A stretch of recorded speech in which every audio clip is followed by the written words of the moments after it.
You're tuned into Tampa Bay's RBLR Sports. Hi, hello. How are you doing? Jonathan, what are you doing? Liz, I'm having a great night. I'm ready to do a podcast about my favorite soccer team. Yeah, all right. This is RBLR Pokey Stick FC, I guess. I don't know. Presented by Gamebridge. Presented by Gainbridge. All right, Tom, how are you doing tonight? I'm doing really good. Brief lacrosse update. We're in the state championships. So, I'm really good at my jobs. Yeah, we're one of the best 32 teams in the state of Florida. So suck on that, everyone else. How are you? Not bad. I got a new Kindle and I was playing with that today. And I can read manga on it, and that makes Doing a little happy. Kindle modding, are you? Yeah. Yeah, it was jailbroken about 10 minutes into owning it. Very sovereign citizen of you, Liz. Yes, thank you. It's my electronics. I can do whatever I want with it. Exactly. All right, guys. You can also do whatever you want. And one of those things you should do is to like and subscribe. Yes. Hit the buttons, like, subscribe, leave us a comment about how this game was, because we have a lot of thoughts and I don't have like super positive feelings about it, but not super negative. Yeah. I mean, I have mostly positive feelings. It's a win. Yeah, but it was as I said earlier, it was a real hat stack of a game. It was, yeah, that's right. Of the Heat Wave has a hymnal. We also have a dictionary. That was a hat stack of a game. If you're in the Heat Wave section, you know exactly what we mean by that, y'all. Yes, and if you're not, first of all, what's wrong with you? Why are you not in our section? It's the coolest section in the whole Riverfront Stadium. I'm just saying, we got smoke, we got flags, all the cool people. We got pamphlets, we got drums. And pamphlets. Pamphlets that get hit by soccer balls. We got leis, we got scarves. Yeah. Yeah. We have self-defense. Yeah, a lot of self-defense. We are that close to the field. Honestly, it's great. But a hat stack of a match means things were happening. They weren't necessarily exciting. No, not the most engaging soccer as a viewer. If you were, say, a neutral tuning in for the lone Super League Friday night match, hoping to see maybe a stout DC defense up against a resurgent Tampa Bay Sun, pressing into a playoff position. You did technically see that. You absolutely saw a very stout, composed, disciplined DC Power team. Mm-hmm. You also saw a Tampa Bay Sun team that is not used, I would say, maybe to playing against a composed, disciplined team. We're a little more used to a team trying to press the issue, say Lexington last week, that we got in a bit of a boat race with and got out in front 4-1, a team that wanted to, I mean, God, they didn't even really want to press the issue. We said at times they didn't want to do anything defensively. Well, we saw a Lexington team that was content to let us have the ball and not really press too hard. This week against DC up at Audi Field, we saw a DC Power team that was content to have the ball and not do anything with it. Yes, I would agree. Sort of a different side of the same coin. The 7th place team acting very tepid, the same way acting very tepid offensively, the same way the 8th place team Lexington acted very tepidly defensively. You can kind of see why. Lexington move into 8th? Are they? I thought DC was solidly in 8th for DC still 8th, yes. Yeah. All right. I was gonna say quite solidly, but you can see why these two teams are the first ever teams eliminated from playoff contention in league history. It's a lack of energy in at least one phase of the game that isn't really indicative of a playoff caliber team. Yeah, they've crossed that gain bridge in the sky. They've crossed the playoff gain bridge in the sky. The rainbow Amazing. gain bridge. The Rainbow Game franchise.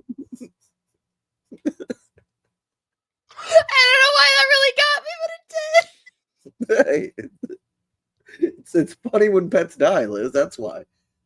That's not why it's funny. Oh, you're mean.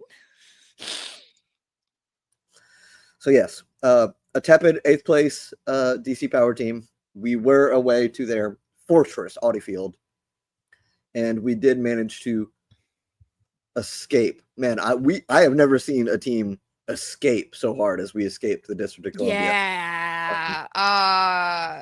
Like you were saying, last week, Lexington was perfectly ready to let us just hang on to the ball and do nothing about it. And then DC really was like, no. We'll hold the ball. And then we'll do nothing with it. Yeah. And the problem is that then we also did nothing with it. Yeah, I think as the road team, we were sort of content in the first 45 to sit back and read the game plan of DC and then use our, you would assume, superior skill in the second half to bust out the win, which is what ended up happening. But I think probably not the way DSB drew it up. But in the first 45, it was a lot of letting DC have the ball and having a very compact defensive unit for us and just snuffing out a lot of chances for a long, long time. I think later in the game, DC strung together a couple good chances later in the half. But for a long time, it was a lot of us saying, come on and punch. That way we can counter punch. But that punch never really came for a long, long time. And therefore, our counter punch didn't happen either. You see a boxing match and two guys they call it feeling each other out, where they're just sort of throwing light jabs and moving around the ring. It was the soccer version of that for a long, long time, which does not make for super great viewing if you're not like a Power or a Sun diehard. No, I'm gonna be honest. It didn't make for great viewing, even as a Sun diehard. Yeah, yeah. I found myself scrolling, looking for cute purses. I'm gonna be honest. We felt like we were, and we have some discussion about this in our notes, so we'll go into that. But it felt like we were playing down. And you have a note saying that, like, oh, we don't always, playing down can be tactical, which valid. But it didn't feel tactical. It felt like we were just playing down. Like we had no real fire in us. Like right, a little bit, like our feet were warm, but they weren't on fire. No, and that's the thing that I mean to say when it's a tactical thing. As the coach of a highly successful high school lacrosse team, I know I've become very familiar with playing down to opponents and playing up to opponents. When you're playing a good team, you get riled up before the game and you want to succeed. You want to play well. When you go away, there's always a bit of a headspace issue one way or another. And then going away to a 7th, 8th place team, a 7th place team like DC, 8th place team like DC. Well, it doesn't matter. They're both eliminated. Who cares what spot they're in? You go away and you're not expecting much out of them. So you don't want to be the team. The onus is on you as the better team at this point. You don't want to go out there and make a mistake and suddenly they're ahead and now you're chasing a quote unquote bad team. There's no bad teams in professional sports. That's just not how it works. Everybody deserves to be there. But you don't want to be on the back foot, especially away, especially against a bad team. So it is, there's the old cliche about playing down is that it's a mental thing. Like, oh, you're not psyched to play. But it's not just that. It really is a tactical thing as well, because when the other team is doing something, when they're playing worse than your practice team is playing against you the rest of the week, it's a different look. A different look is always hard to play against, whether it's something unique, whether it's something better than you usually see, whether it's something worse. So we're out there, the Sun, playing against a power team that does not operate the same as anybody else in the Super League, sure doesn't operate like we do. And we're looking for a chance to execute game plans, tactics, plays. Soccer's not like American football where you have a play that you run, but you look for certain patterns and positionings. And when DC isn't putting the ball where it needs to be to activate something like that, you end up waiting for an opportunity, for an opening. Maybe a really, really good team will say, like a Barcelona against Dallas Trinity, like we saw last year, the 6-0 game. A really, really, really good team like Barcelona will say, we don't care what you're giving us. We'll play our game and beat you. But a good team like Tampa Bay Sun will say, give us something to feed off of, give us something to work off of, because what are we doing out here? And that's what it seemed like to me, is we were tactically playing down to them because the opportunities to execute weren't being presented the same way, say, a Lexington would, by creating a little chaos, a gap, an opening. There weren't really any gaps or openings in the DC team because they were very tepid, very slow, very composed, very disciplined. So you don't see these kind of openings like, Viv Bissett or Jaden Moore or Jordan Lister, slot a pass in here, find a streaking Cecilia Flew. There was some of that, but there was not a whole lot of opportunities for us to capitalize off chaos, which is where success happens for soccer teams. When both teams are bunkered down playing good soccer at the professional level, it's hard to score. That's the point of soccer. It's supposed to be hard to score. But when there's a little chaos injected into the game, anything can happen. And the chaos just wasn't there on Friday against DC. Well, shit. That was a really good way of putting it. Thanks. Why do you don't even need me. I'll just leave. Hey, I'm hyped up on coaching right now. I'm being very good. Yeah, Eureka in the live chat, the solo Eureka live chat over here, saying that sucking is a strategy. And yes, it is. It's not the best strategy. I wouldn't recommend it to any fellow coaches out there, but it is a strategy. It throws the other team off if you are playing that poorly sometimes.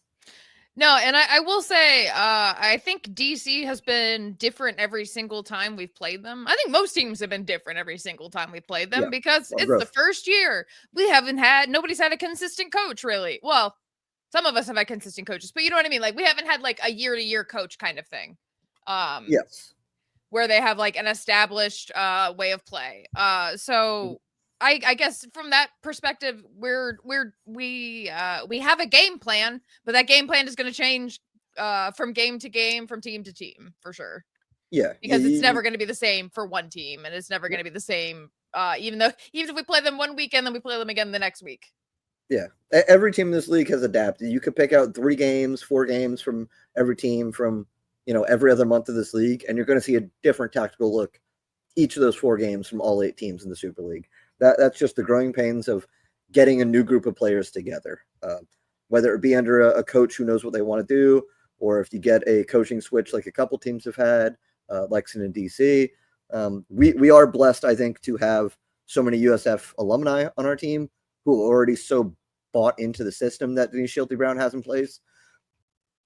It helps translate her ideas from the whiteboard to the turf a lot quicker than I think a lot of other coaches have the luxury of seeing.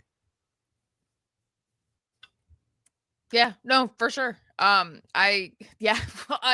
Eureka's just well said. It's like, I don't have anything to say back because that's all you got to say. I'm cooking tonight, baby. Yeah, you have great. See, you're doing great, and then I have stuff like justice for pink keeper kids in my notes. So you need a podcast that can do it all, and that's what you got. Thank you. So yeah, I appreciate it. It takes all types and takes all angles, and it takes 2 sweet little angels like us too. Liz, do you want to break down the our not pretty soccer formation of the 4-1-4-1 that we're in real quick? Say who's where. I'm getting you to do some tactics. Come on. All right. If I say it wrong, are you gonna laugh at me? No. Not publicly. Okay, are you gonna laugh at me, but then will you correct me so that I know how to say it right for next time? I will correct you, yes. Thank you. All right, up top, we have Goins and Flint. Oh wait, this really was a game because we didn't even put the freaking subs into the lineup. We're killing I think it. you did draw it up as a 3-5-2, which it I did. Well, that's because it's supposed to be a 3-5-2. Yeah, one. I maintain the 4-1-1 is not accurate. One league 4-1-4-1, resource said excuse me. one thing. One league resource said another thing. I think the Yeah, 4-1-4-1 might be accurate when we don't have the ball, when we slide back into a block. When we do have the ball, it's probably a 2-back set with an overloaded midfield, 2 strikers, maybe Flint as a little bit higher up. But let's just put out the 11 we had out there on the field. That way the folks at home know. Okay, and I will attempt to do this correctly, even though Tom is usually the person who does this, and I feel silly. Yeah, so we had Goins and Flint up top, and then we had Nacello, Giamona, Haugen in the center. As the midfielders, the midfield. Okay, see, I shouldn't question myself. Quote unquote attacking mids. Yeah. Okay, attacking mids. I have a soccer podcast where I am still learning how to say all of the words correctly. Hi, Fafo.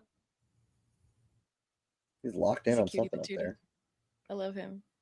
If you're also learning all the soccer words, you should like and subscribe. Yeah. At RBLR Sports on YouTube and at RBLR Sun FC on all the other places. Yeah. Follow if you're us. learning the soccer words, like, subscribe. We'll help you learn them. If you know all the soccer words, like, subscribe, and you can scream at us when we get things wrong, because we do and will. Yes, often. Yeah. All right. So we have Moore and Listro sitting in. How is that not also midfield? It is also midfield. It is also midfield. Okay. Defensive midfield. Okay, defensive midfield. And then we just have our defenders, Paige, Hendricks, Bissett, with, of course, Orgus and goal. Yes, absolutely. And Liz, I do think you're right.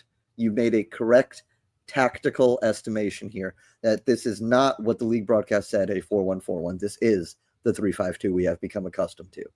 Yes. And when we changed to the heat map, it did look more like the 3-5-2. Yes. If you look at the gameplay of our right winger, we love to attack up the right side. If you look at the stats of our right winger, I'm talking about Dory Haugen. She has more completed passes to the final third than anybody else in the team. She finds herself extremely far upfield. This is a 3-5-2 with Nacello and Haugen as the wing players. Nacello does execute a switch and finds herself in the right wing about 20-30 minutes in. And then she just sort of becomes a soccer player like she always does. I think she's given a lot of tactical freedom by Denise to make her own calls, make her own sort of on-field subs to change her own positions. I think she just runs after the ball, but okay. It's a lot of her putting herself where the ball's going to be. She knows the game well enough to be like, I want the ball. This is where the ball's going to be. I want to be there. And she does it on the fly. She moves people around. She is low-key understated a leader on the field, I think. I think Listro absolutely she wears the armband. She's the leader of the team, Jordan Listro. But Nacello makes those annoying little switches and changes that if she was like on your pickup team or something, it'd kind of be like, who does she think she is telling us to do this? Like, shut up. I'm here to play soccer. I have work tomorrow. But when you're a professional team, it's like, whatever you say, Sid. It's a little different. Side note, can we talk about how much Jordy Listro has stepped it up in the past couple of games? She is out the gate, out for blood, and I love it. I'm here for it. Oh, captain, my captain. I love her. She has become as important as she should have always been. And I don't think she was playing poorly ever, but she has stepped up into a role like knowing she has to be a more important player at this point in the season. I don't know if there was maybe a talk behind the scenes with Denise or something, but certainly Jordan Listro has gotten more aggressive, more ball hungry. She's I think the past 2 or 3 games. Hip checky. Yeah, a lot more hip checky, a lot more jersey grabby. Yeah. The first action of like 2 of the past 3 games has been Jordan Listro like trying to kill somebody immediately, like in minute 1. And that is your captain setting the tone, saying this is what my team is going to do to you. Can you stop us? And generally, no, people can't. I like that. Can you stop us? Yeah.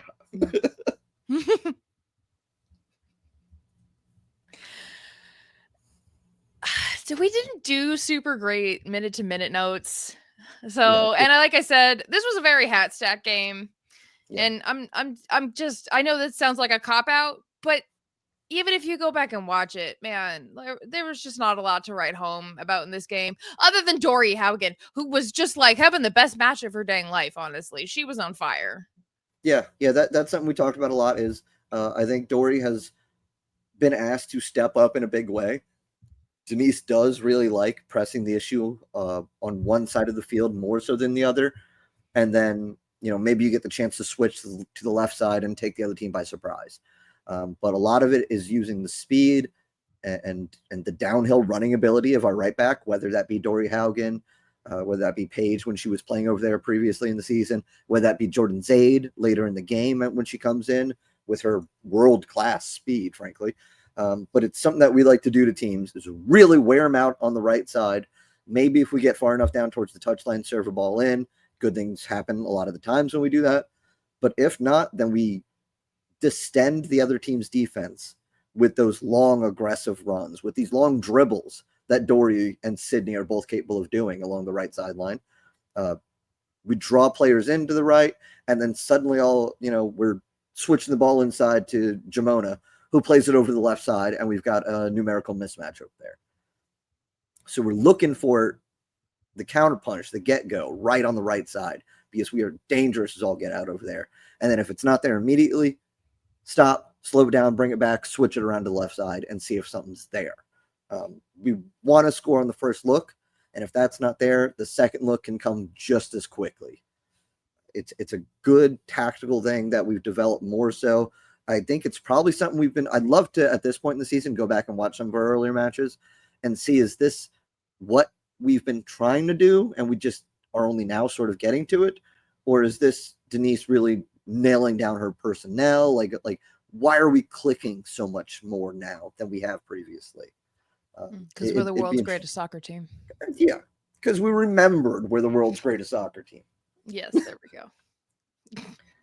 But yeah, she's been asked to do a lot, Dory Haugen, and boy is she's living up to it. It's a pressure position. Like some teams, you just know you have to be good if you're going to play that spot on that team. Yeah. Like the Barcelona number 10. You want to fill in Messi's shoes. You got to be a really good number 10 connecting midfielder. I mean, she has to know she's got big shoes because she's opposite Nacello. Yeah. Yeah, that's so, and I mean that she might also be, I'm hoping, learning from Nacello, and really picking up on some of her tactical, how she maneuvers the ball. I can't think of words right now, because I just really wanted to lead into the fact that Nacello had the ball for a solid 18 seconds. They did nothing. She just dribbled around them. She made fools of them. It was beautiful to watch. I loved it. She's a nightmare to defend one-on-one. She'll beat you with speed. She'll look for the cross because she's got you beat by a couple steps, realize it's not there, and then cut back to engage the defender again, which is cruel, I think. Like if you're the defender, she's earned the moniker Sid Nasty. Yeah. God bless Sid Nasty, the Lando Lakes Lionel. Yes. She's gonna have a note that we say that with all the love, like nothing but love. She is Sid Nasty. We love her. She's gonna have a list of nicknames as long as her beautiful ponytail by the end of the season.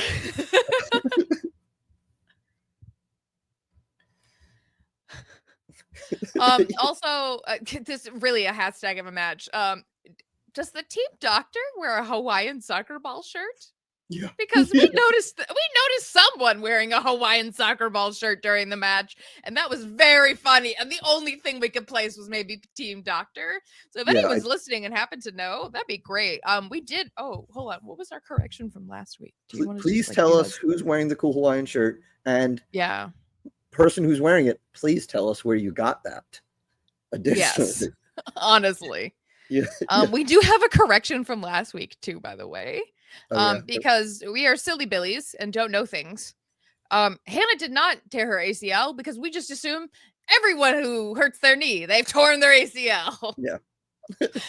So she had a ruptured patellar tendon, blunt force trauma, opponent cleat to the knee versus a ligament injury, and it was an assist on her goal was from Viv, not Paige. Yes. Which I thought we said. I thought we were saying Viv assist, but that's fine. And thank you very much to Nacy Roadbush 1161 for commenting on our last episode. And if you have any comments, you might get mentioned if you comment on this video right this now.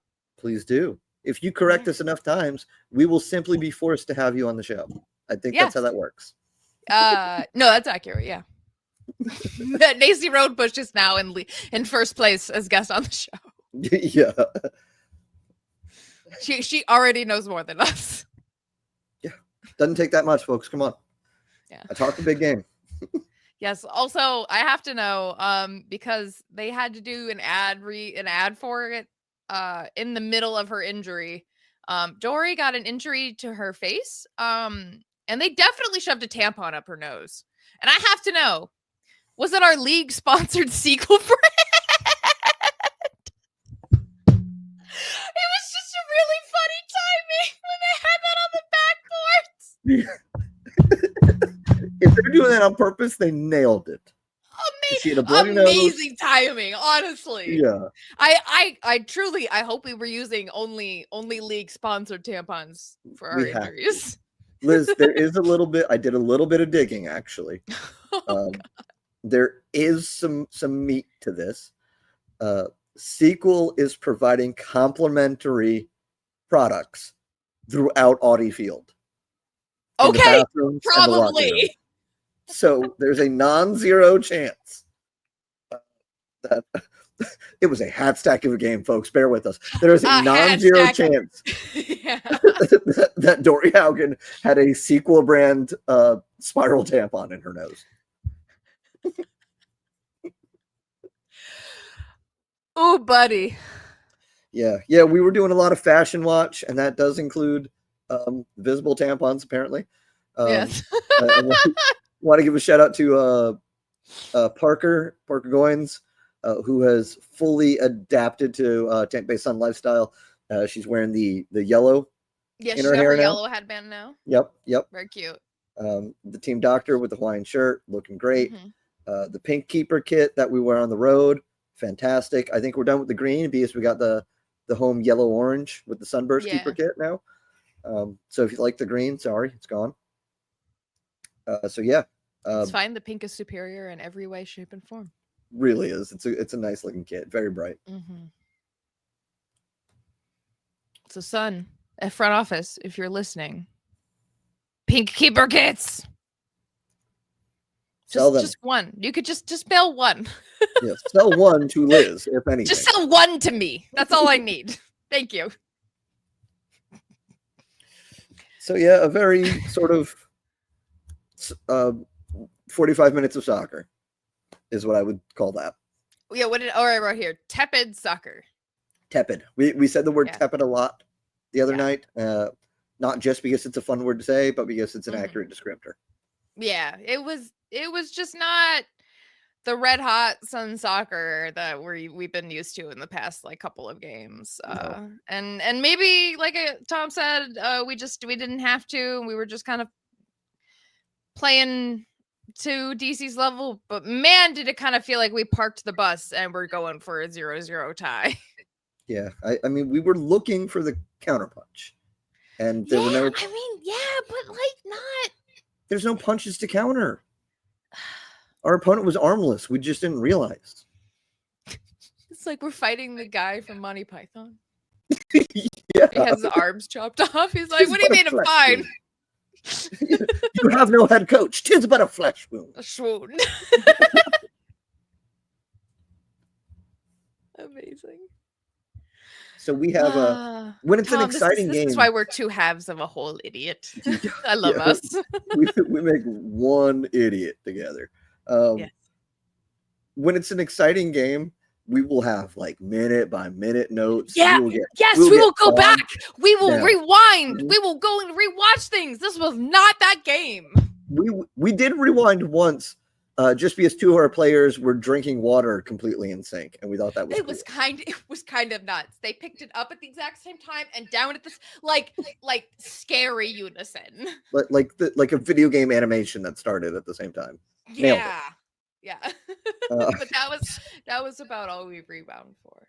So to that end, the extent of our second half notes are do something. And then the goal happens in the 88th minute. We've all got opinions on the Definitely when goal. we got off on that Donkey Kong tangent. Yeah, that's our bad. That's for the Patreon subscribers only. Yeah. Yeah, we got I say it was a trash ass goal. It wasn't that trash. It was okay. Good goal. Great goal. All right. Clutch. I mean, it was a goal that got us a win. So you know what? Freaking phenomenal goal. I love it. Yes. I think at first glance, and especially in a live context, it looks like a bullshit goal. It really does. It bounces. Any goal that kind of goes across the entire face sort of slowly and bounces in off the far post slowly, it's like, that sucks. But it didn't. It was a fantastic run. It was a great delivery by Viv Bassist. It was a great chest control by Cecilia Flew. Oh, that was a nice goal. Okay. Yeah, now it's coming. It's coming back to me when you said the chest, the control. I was like, she did like get it down and then pop it in. All right, yeah, that was a nice goal. Why did I write it was a trash goal? Yeah, because at first glance it looks like, come on. But no, okay, it's very much ball off the foot of Viv, off the chest of Cecilia, off the foot of Cecilia. That's class. It looks bad because I think the defense was not defending. So nothing looks as impressive when the other team isn't trying to stop you so much, I would say. But yeah, the goalie got a piece of it. So the fact that it kind of bounced in slowly off the far post wasn't because it was a bad shot. It was because it was a shot the goalie had to make a really, really good effort to do anything about. So she got a piece of it, deflected it, slowed it down, but it did end up trickling in. A better team would have had somebody on the far post to maybe get that goal line clearance. A better team would have maybe had their two defenders not get split so easily, maybe converge a little bit, not let Cecilia control the ball off her chest like that. Maybe, for God's sake, even foul her in the box and force the penalty kick. You know how good of a lethal striker she is, but it looks a little underwhelming because we're playing an underwhelming opponent. Sorry to all those thousands, 1,700 something DC Power fans that were in attendance, but I called your team bad and underwhelming. Sorry. Yeah, but it did look fuller than Lexington. Although Lexington, I'm convinced there must be more people on the camera side. I think that's it. I'm convinced. Do you think I would remember to turn off my alarm that we do the same show at the same time every single week? But that would make too much sense, wouldn't it? A little excitement in life, you know? So yeah, we escaped from DC with a 1-0 win. Not quite the last kick of the game, not quite a buzzer beater, but definitely something that once it went in, you knew DC wasn't going to scramble and come back and score with however many minutes, 2+ stoppage time. You know, it was over when it went in. Yeah, this is definitely Tampa Bay Sun escape from DC. Yeah. That's the episode title. All right. That's DC. If you watched it, good on you. Congratulations. You do deserve a medal for that. If you didn't watch it, watch the highlights and take away from it what you need. Do not sit down for that entire match. I'm telling you. No, we didn't even want to do it. You know what you do want to sit down for, though, is the next match on Saturday. Yes. Wait. Oh, do you want to do our fun little halftime bit? Oh, I thought we were going to do player of the match. Yeah. Oh, Oh, God, we always got to do player of the match. You think the podcast that we do at the same time every week and follows roughly the same formula. The same routine every week. Yeah. Player of the match, Liz, start us off because you want to do it so bad. Yeah, it's flu. Like it's. I mean, I even said like that goal was amazing. I said it was trash because of the defending, but honestly, the way she controls it, beautiful. I would like more goals like that, but much earlier so that I don't feel like I'm dying going into the 90th minute. Thank you. Yeah. Or 87th minute, whatever. So that I'm not spending so much money on Peronis when I'm out watching the game at the local bar. Yeah. Yeah. Who was your player of the match? Technically, it was the bartender who was bringing me Italian beers for 2 hours. But legitimately, there were a couple ways you can go with it. If you're not just saying Flu, who, goal scorer, makes sense, deserves it. You can say Viv Bissett played very well. She's fulfilling her role, had a great assist to her. You can say Dory Haugen for fulfilling everything that's been asked of her, getting up the right wing, causing any chaos at all to try and make something happen. My player of the match, however, was, I think for the second time in 3 weeks, my captain, Jordan Listro. She has stepped up so importantly, set the tone for this team. She's doing the numbers don't lie. She has so many completed passes, completed forward passes, but it's more than just that for her. It's the tone and the tempo and the temper that she brings to this team. She is creating an identity and a culture on the field for Tampa Bay Sun FC that we haven't really had before. And behind the stellar leadership of Jordan Listro, we have become a more dangerous team in the past couple of weeks. We've become a third place team. Third place, let's go. We're number 3. We're number 3. We would have been happy with 4th, but 3rd, my gosh. Okay. Yeah, oh my god. All right, sounds good. Shit. Yes, let's do our fun little mid-show. Halftime. Yeah. Tom wanted to challenge us to see who our favorite players were on the other teams, which means that I have to look up some of the other teams because I don't know all the players like Tom does. Hey, yeah, it was such a hat stack of a game. I started thinking about the other 6 teams in the league at one point. I was like, hey, you know who else is cool? So yeah, let's not start with the Washington team because we play them next. We can use that as a thing. Yes, Lexington. My favorite player from Lexington is the South Korea national team player, Naeyoung Shin. She's a little bulldog. She knows just how to toe the line and kind of foul people and press the issue and grind in a way that a lot of Lexington players seem not to know how to do. Shin Gang, we love her. One of the legitimately statistically one of the best defenders in the league. And I think South Korea saw that in her. Liz, you got anything? Yeah, I'm trying to remember which player it is because I have 2 in my head but I think I'm confusing them. I can't remember. Is it Parsons or Cox who keeps not getting the start for some godforsaken reason? I think that's Maddie Parsons, I want to say. Parsons. I like Parsons a lot because whenever she comes on the field, she actually makes something happen. So I like her. I'm going to go with her.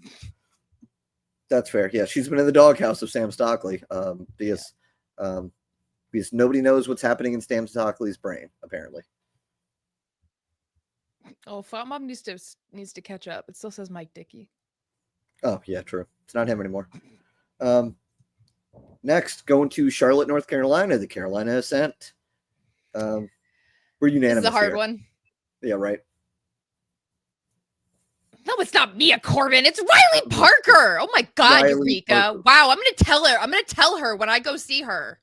Yeah. Riley Mattingly Parker. Wow.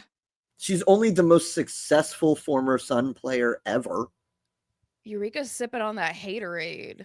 Yeah. And he was so big on Riley when she was here. Oh, because he interviewed her once and was like, oh, she's so nice and she's so great. She's so fast. She plays great. She's gonna do awesome. No, she finally got out of Tampa Bay. She started getting used in a different system. She's scoring goals finally, like we all knew she always could. Congrats, Riley. We love to see you kill it. Yes, I'm going to assume Eureka is having a fever dream right now, and that's why he doesn't suddenly remember Riley Parker. Yeah. Super producer Eureka / 103-degree fever producer Eureka. Yes. You want to do Spokane? I was going to say ambulance has Wi-Fi. The ambulance has Wi-Fi. Good. The ambulance has Wi-Fi. We're good. From Eureka. I love it. Sorry. I was saving Spokane for last, using that as a transition. Come on, get professional here. Oh, all right. My bad. Sorry. How about DC, the team we just watched? Okay. Twice. You just watched. I know, twice. DC Can I name soccer. a single player? Yeah. Do it. Challenge you. Name one for $1. Name a DC Power player. I'm already looking at the roster, so I'm already cheating. You did this yesterday. Yeah, I know, and I still can't name one. You literally left them blank. I'll go ahead. My favorite DC Power player. You can say Katie DeLong. She's everybody's favorite DC Power player. Okay, yeah. Are you going to back that up, or you're just going to like that? You're just going to do I'm just going to go with vibes. All right, I love that for you. My favorite DC Power is number 20 defender Madison Mernon out of the University of Central Florida. She is the only dog on that team, I think. Yeah, she was the only one with the fire under her ass. Yes, she was trying. She got clowned by Nacello once in pretty spectacular fashion. But hey, who hasn't? And who, if you stepped on that field against Sydney, wouldn't get clowned? True. But Mernon is a dog. I respect her. And that takes a lot from a guy who's a fan of USF to say that about a UCF grad. All right, Brooklyn. Easy for me. Yeah, easy for you. Super easy for I me. picked Luana Grabias because she made it out of Fort Lauderdale. And she's a hero for that. Yes. She but honestly, she's just a really good player. She's freaking phenomenal, honestly. And the fact that Fort Lauderdale traded her was so silly of them. Look what they missed out on. She will always go down in history as the first ever player to be transferred from one Super League team to another. Yeah. So yeah, hilarious, honestly. My favorite Brooklyn FC player is none other than Puerto Rican national team player, USF graduate Sydney Martinez, who I desperately wanted to be our starting goalkeeper at the start of the season. We've got Ashley Orkelis, and I could not be happier. Orkelis going snorkelis in the oceanless. It's not good. Don't reward me for that one. Come on. No, but it was cute. Dallas Trinity FC, I have a favorite player and a not favorite player. Oh, okay. All right. Well, our favorite player is the same. It's Misimo. She's so cool. Who else scores a goal within like 3 minutes of their debut? Come on now. Yeah. She's so fun. She's from Texas. She went to UT Austin. She turned down NWSL contracts to stay home in Dallas. That's awesome. That's Italian excellence right there. Oh, does Chioma Obagagu? She also plays for Dallas, though, doesn't she? Yeah. Oh, I like her a lot. Yeah. Ooh, I liked her a lot because I think she played. I feel like I saw her play for the Pride. She played for our TST team last oh, year. That's right. She played for RT. Yeah, that's right. All right. Yeah. So honorable mention to Chioma because she's awesome. Yep. And I know this isn't in the spirit of this bit, this positive vibes bit. Dishonorable mention to Amber Brooks. You hurt Carly Jamona. We can move on. We don't have to dwell on that. Sorry I did that. No, that was needed. Good. Yeah. Although I don't have a favorite for the last one. You don't have a favorite Fort Lauderdale player? No. Valid. Yeah, I was like, I need justification? Since when? I mean, I do. And it's not Addie McCain. It's not Addie McCain. Ugh. I don't dislike her more than I dislike any other player in Fort Lauderdale. No, I dislike her. She's in the Golden Boot race. Fuck her. Oh, okay. That's our one. Hey, that's good. That's what the Derby does. All right. The rivalry's real, folks. Yeah. My favorite Fort Lauderdale player is my close personal friend, Shania Gordon. Yes, Tom's very close personal friend. Pointed to him directly, actually, during her match. She's aware of my existence in a way that she probably should not be. Yeah. So good for me. Quick little Shania Gordon stats update. She does now have 3 goals after she scored in us in that one game where she got my ass. She did go on to score twice more. So she is sitting on 3 goals, which is good for 19th in the league. Very cool. 3 more than I have in the Super League. So 3 goals, 19th in the league. She has 42 shots, 3rd in the league. Bad ratio, Shania. Figure it out. Sounds like a 4th place team. Yeah. Sounds like a team that's going to miss the playoffs. I say we were in 4th place for how many weeks? Fourth place. What's that like? Couldn't be us, no. No, it couldn't be us. Not us who were sitting in 4th place for like a month straight. Like the longest time ever. Yeah. Now let's do our very professional transition here. And we play this Saturday, 5 o'clock. Should we say who our favorite players are? Yeah. That was the transition, I thought. We're still in the transition. Oh. It's Amina Ekic for me. Okay. It's Hope Heisey for me. Because she gave us a wave. One of the few keepers to give us a wave. Yes. So she rules. Hope Heisey, she's leading the Golden Glove race. She's got 56 saves. She's got 8 clean sheets. She's one of the better goalies in the league. Absolutely, bar none. Clearly, obviously. Amina Ekic, the Bosnian Wunderkind, she's awesome. She's the 2nd most dangerous dribbler in the league behind Sydney Masello.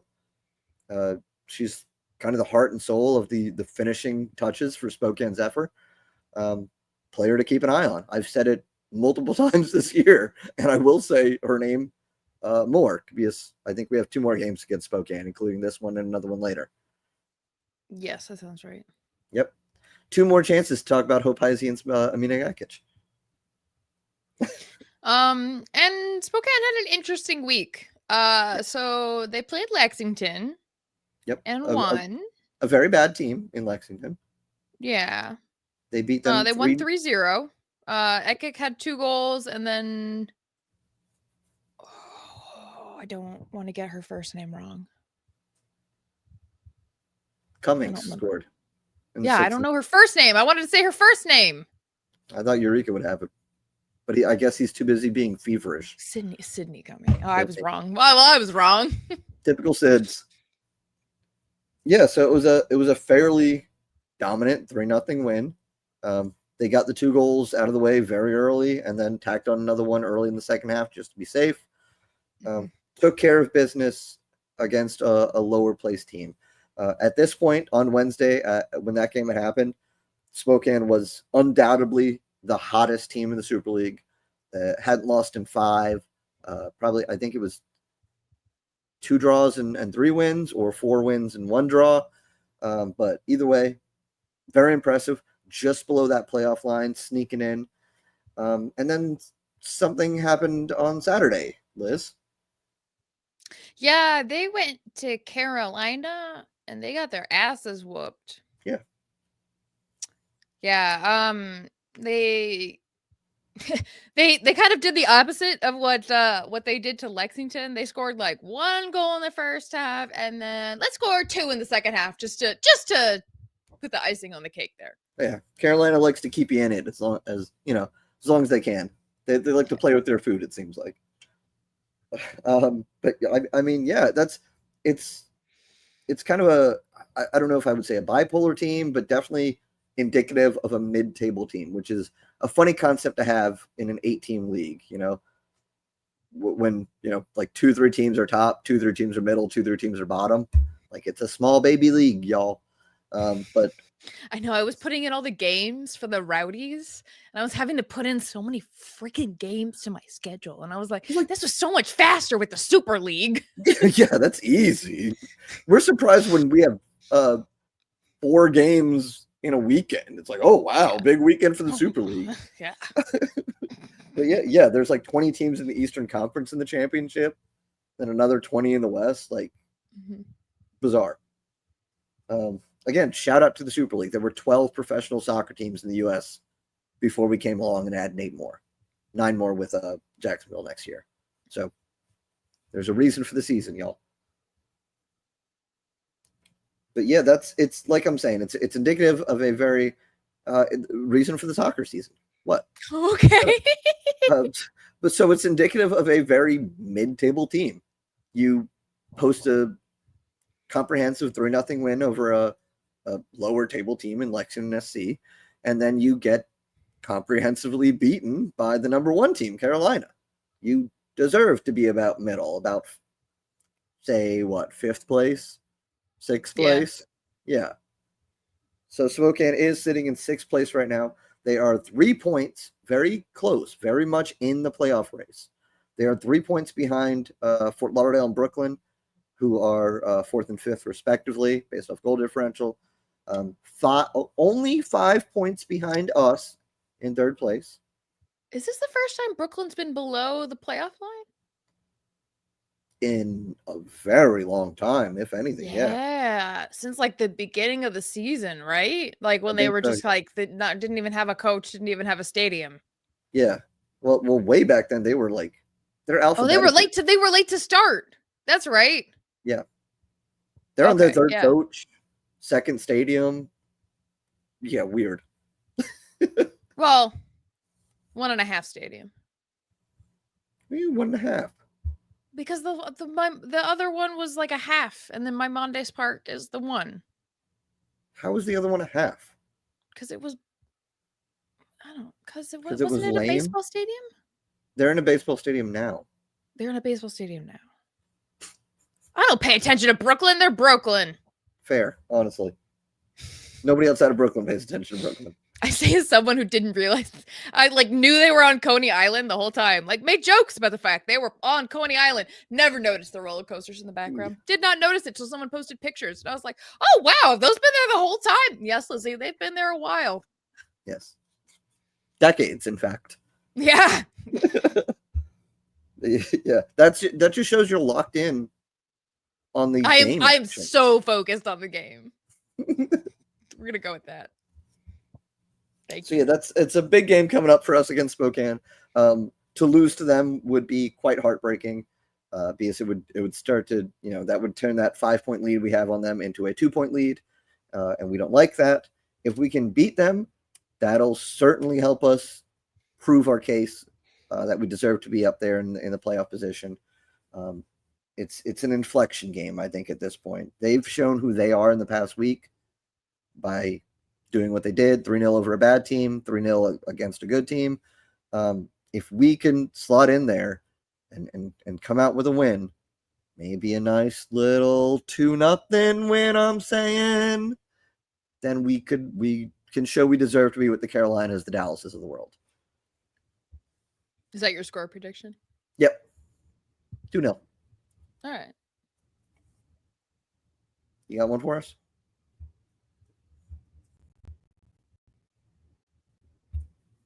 I'm feeling lucky. I want to say 3-0. Oh. Okay. You're winning at this prediction league thing that we're doing, apparently. Am I still? Liz, you have essentially won. No, because there's still games left, first of all. And I do not think I'm winning. I don't know what our point system is, but you've got like 6 points on James, I think. Oh, do I? Yeah, in 2nd place. Okay. Oh, okay. Eureka, super producer Eureka says 1-0 win. What does Sunrise say? Yeah, Eureka's brain is being addled by potentially COVID-19 right now, so I wouldn't take anything he says too seriously.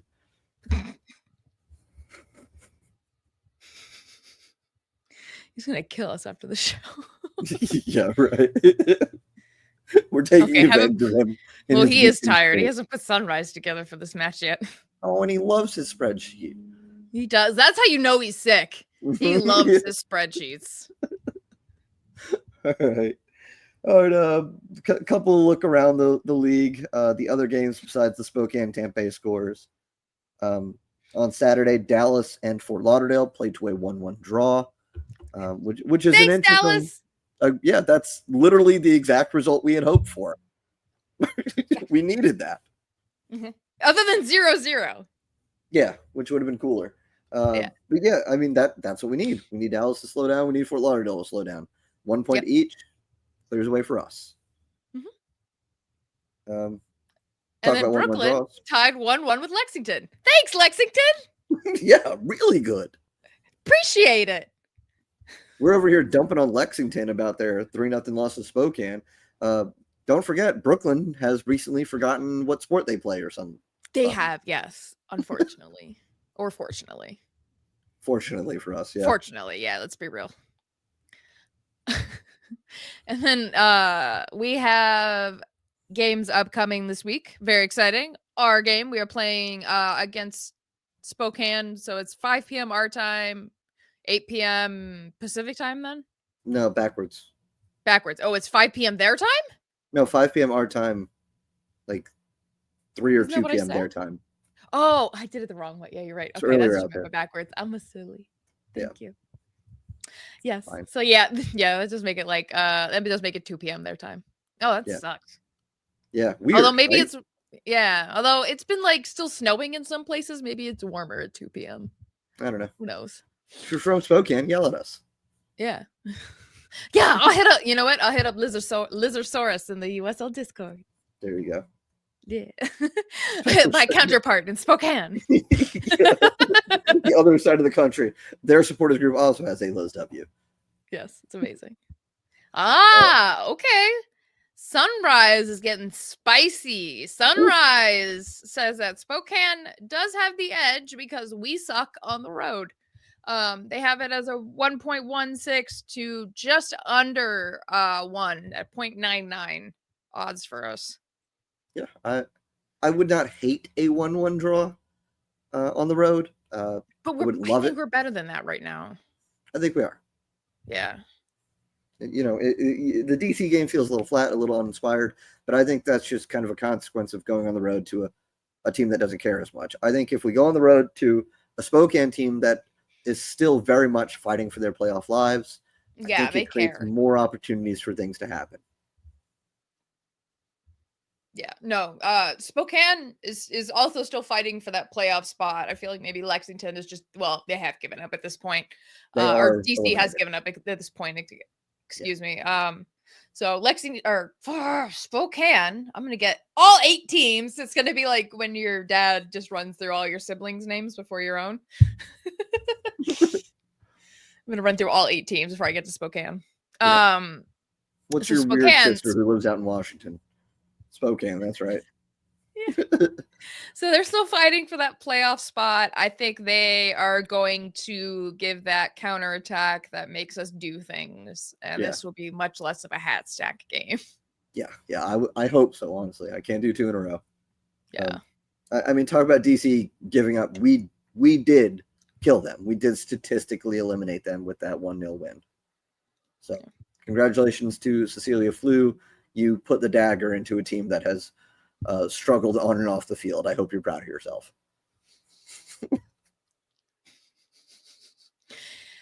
And then Brooklyn plays DC at 6 p.m. Yep. The movable force. Interesting to see how that goes, honestly. Yeah. Love to see that. Yeah. Fort Lauderdale plays Carolina at 7:30 at home. And then at 8 p.m., Dallas plays Lexington. So you can watch like 2 of these games if you're lucky, and then you have to go back and rewatch the other ones. Yeah. I mean, this is kind of like an open cup scenario where you start with one game, watch it all the way through, and then just hit the second half of every other game, you know? Yeah.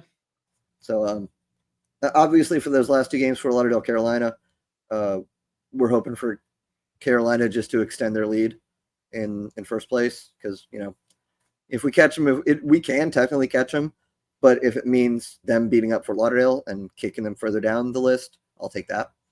And then Dallas, Lexington, you know, we're hoping for the upset, right? Lexington. Yeah, I mean, that would be nice, but I don't. I kind of see Dallas maybe rolling over Lexington there. Yeah, that could be one of those Dallas 5-0 games that they'd like to do sometimes. Yeah. We did have some somewhat exciting, well, I guess it is exciting, but it's less exciting, I guess, as a fan, and more exciting, I guess, if you work for the USL. Yeah. So we have a sponsor for the whole league now. We are the Gainbridge Super League. Yes. They're like No a longer- financial something other company. I don't know. I'm not entirely sure what they do. They financial strategies for businesses, I would guess. I know they gave us 7-figure sum. That's Hell right. yeah. Whatever they do, they got enough money to throw 7 figures at the Super League, baby. Does that mean $1 million or $9 million? Who knows? Yeah.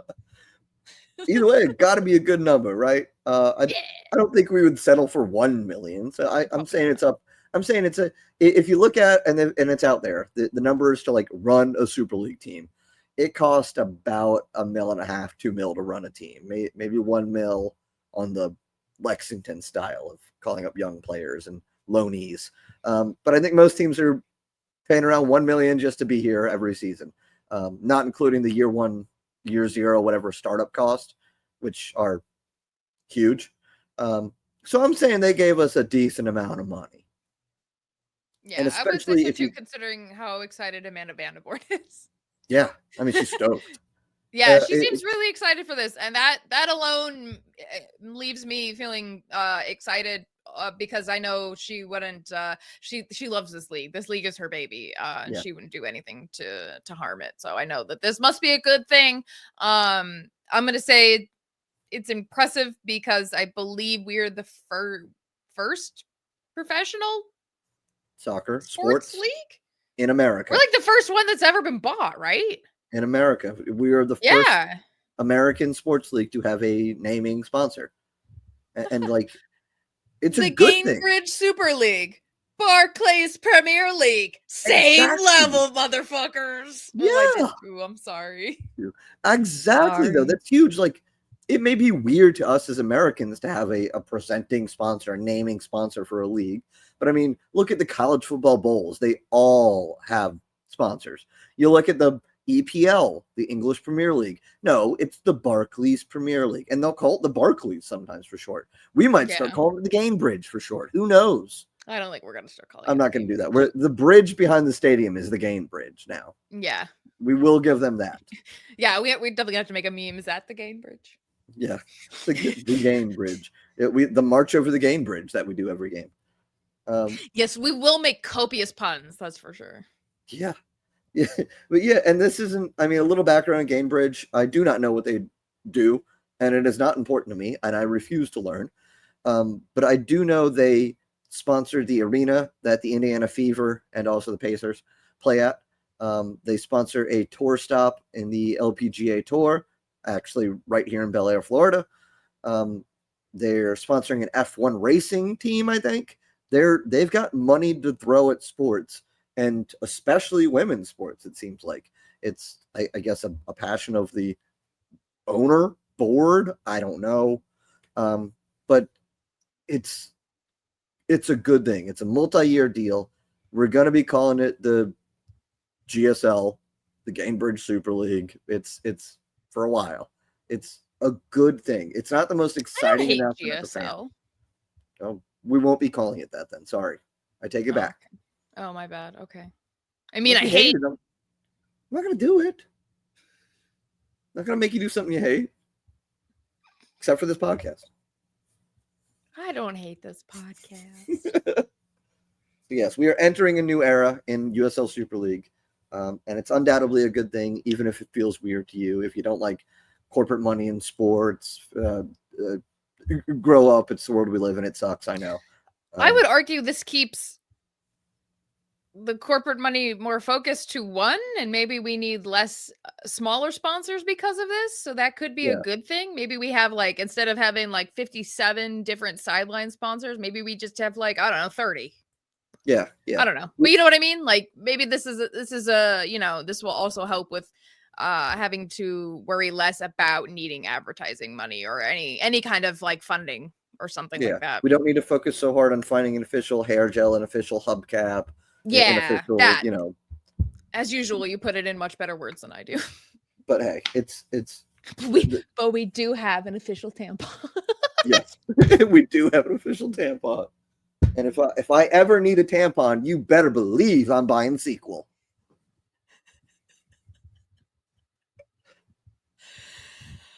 Oh boy. All right. I feel like that about wraps it up for tonight.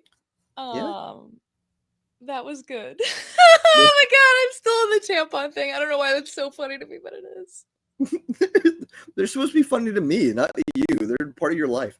So we'll catch you out at any of the 4 or 5 sponsor bars, Colony Grill, the other one in Tampa, Studio Public House in St. Pete, Mary Margaret's in St. Pete, Colony Grill in St. Pete and in Tampa, and also the other one in Tampa.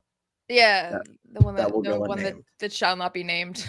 Yes. So yeah, meet us out at the bar, 5 o'clock Saturday.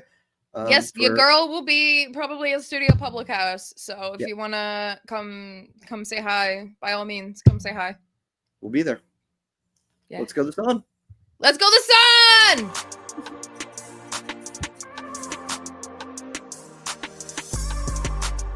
Thank you for tuning into this presentation by RBLR Sports. On your way out of the stadium, please remember to like and subscribe.